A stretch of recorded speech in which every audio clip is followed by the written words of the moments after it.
All right, well, new week, and just getting the team ready for the next game and make another trip out east. And so, guys are excited to play better and, see if we can get that done this week. But some good film review and some good corrections, and just excited to kind of move on to the next one after last week's performance. So, any questions?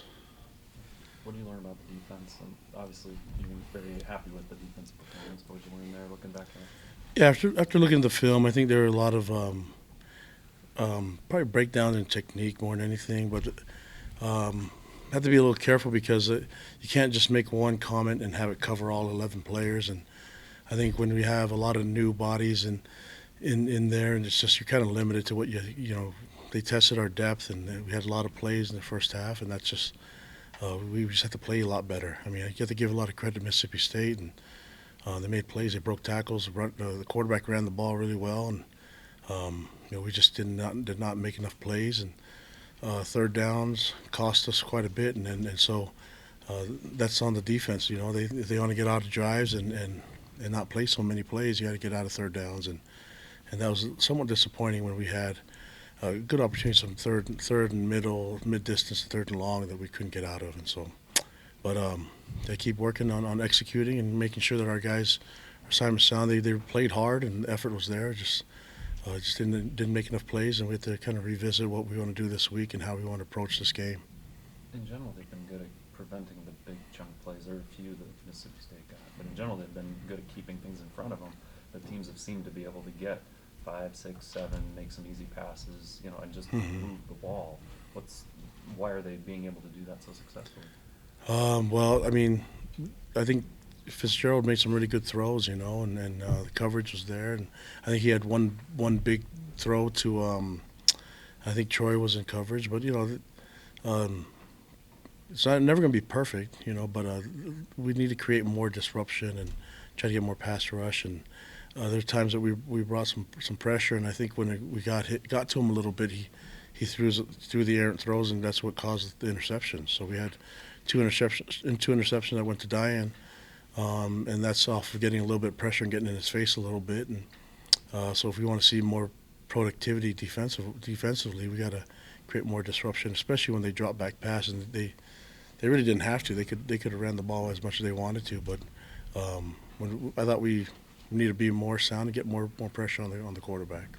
Kalani, you've been really careful not to use the injuries as an excuse, and you've said that every interview, no excuses. But do you have a number on how many guys missed games in the 2 deep? Do you have that number? I could get to. I think it's like 2 deep guys is just like 23 or so, 23, 24. 22. 22? 22 of the 2 deep and 12 of projected Yeah. You preached the depth. The depth wasn't quite there even going into the season. Is that kind Well, of so it's not the player's fault, so when you're practicing, you're only afforded so much time and so many reps, and so when you don't have the guys that have practiced all the looks, it's difficult, especially when you're going with your threes. I mean, in practice, I think most coaches will say that the 1s and 2s get a lot of reps, but when you kind of go into positions where you have to move guys to different positions to work it, but yeah, it's not an excuse. We just need to. I think it limits you a little bit in what you can do because you're not going into the stuff that you did all camp and all spring ball, and you'll have some mistakes along the way, but that's our job as coaches to find ways to get the best guys and best 11 on the field and make sure that they're doing their job effectively so we can get off the field on defense and so we can score points on offense. So yeah, it's part of college football, and we just have to adjust, and it's a great opportunity for our other players to step up and take advantage of their chance to show what they can do on the field. Neil just told us that Ty kind of laid into him today. What's the right temperament for a coach when a team's struggling like you guys are, losing 6 straight? Oh, well, I think sometimes the truth is the most important thing, right? And so and how you deliver it isn't really – when you gain the trust of your players and you have a great relationship, I don't think it matters how you say it as long as it's honest and it's true. And so I think that's part of teaching. Sometimes you have to be a little loud. Sometimes you have to get on people, and if you want to get things to change. And but I think teaching is the most important part, and being real, but also being understanding is important for us. And yeah, I think we're all on the same page where we need stuff to happen right away, and that's from the players, the coaches, and that's everyone involved. So I'm okay with it as long as it's a good communication and people respect each other, you know. So and I feel like we have a good relationship with our players, and they feel that they can talk to us and be open with us, and that's part of coaching. And I feel like we have a good dynamic. So we just need to put more production on the field. What was your message to the offensive side of the football in terms of what you would expect to get done this week offensively? Well, I just asked them to keep giving max effort and keep believing and working with what we have, and just told the coaches to do their job. You know, and the players are working hard, and they're doing everything that we're asking them to. So we just need to find ways as a coaching staff, me as the head coach first, and find ways to make sure that we can get in the end zone. So. How did you think of the schedule and the travel, and will that be a kind of a different kind of obstacle to overcome going back to the East? Oh, you mean this week? Yeah. Yeah. So whenever we go 2 time zones away, we try to go a couple days early. So we'll leave on Thursday and get ready for the game. It's a Saturday night game, which it'll be fun. I mean, it won't be as hot, so but we'll get to go see our fans out in that area, and very appreciative that we had great fans in the Mississippi State game that were there, and it's nice to see our fans out at different places of the country. So looking forward to that, and having our guys regroup and go out a day early might be good for us. Did you watch the Utah-USC game by chance? I caught the last part of it, yeah. Okay, so my question is, what went through your mind when you saw Kyle go for 2? Awesome. Yeah. Just, I mean, yeah, I understand what he was trying to do. So I mean, it's easy to critique other coaches and other football programs, and you like to sit there and tell Green Bay, like, you can't get your quarterback hurt. But it's like, it's one of those things where I love football, so whether I was coach or not, I'd be watching as much as I can. I feel like I'm a football junkie, and I always try to see and I understand where coaches come with their decisions and how they use different personnel. And from what I see, it's all good stuff, so I don't have a problem with any of that. And he's aggressive, wants to win, and that's, yeah. I don't ever second guess a lot of things. I probably do what other people do. I do a lot for what I do, and that's how I try to learn. But yeah, you can learn a lot from other people's stuff too. So. A lot of work for Braden Elbackery in this last game, and his brother, Yeah. I think, was in as well. Mhm. Can you address the running back situation? Was that because of injuries? Was that because you were looking for some ball security? What was that? Yeah, Squally wasn't able to go last week, and we had some unfortunate injuries that happened last week. So he wasn't able to go, and we needed to have a presence that we thought could handle the ball. And we thought that Mississippi State would struggle with a little bit of big backs, and. But yeah, we're still working with our guys. I mean, looking at the position, probably trying to get Riley Burton involved a little bit more, and we just have to get more plays. I think it was 46 plays, and so second game of the year that we're under 50 plays, and you can't really use a lot of the guys that you want to if you're not generating more production, getting first downs, and keeping drives alive. And so you really have a hard time when you're hoping for 70, and it takes a 30 of what you're trying to do on the field, even with personnel. How did you evaluate Mannion's performance, and is his ankle healing up all right? His ankle is way better today than it was even last week, and so, yeah, I think that'll help him, especially in his technique with his footwork and delivering the ball, and a lot of stuff that we can do with him in the pocket. So, yeah, he made better decisions this game. We just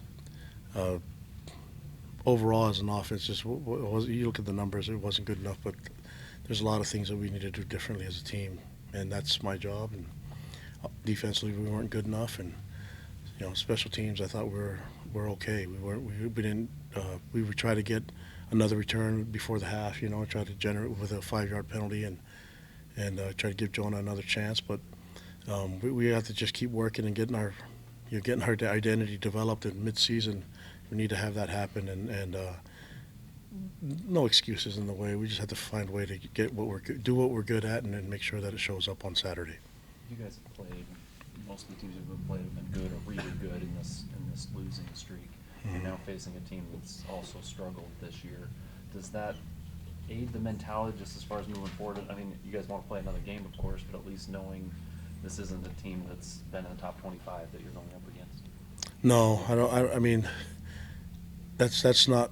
The focus is still on what we can do. I mean, if you look at on the teams that we played so far this year, we really have not played a complete game as a team, you know, and where I feel like, hey, that was really good in all three phases, and so it doesn't really matter who the opponent is. We just need to find a way to play that, and that's my frustration, and that's my job. So that's, as head coach, that's what I got to do. I got to make sure that we can function on all three phases: special teams, defense, and offense, and be good at it. And it's it's sad to say that mid-season, but it has to happen this week. And yeah, so that's pretty much what it comes down to. Any other questions?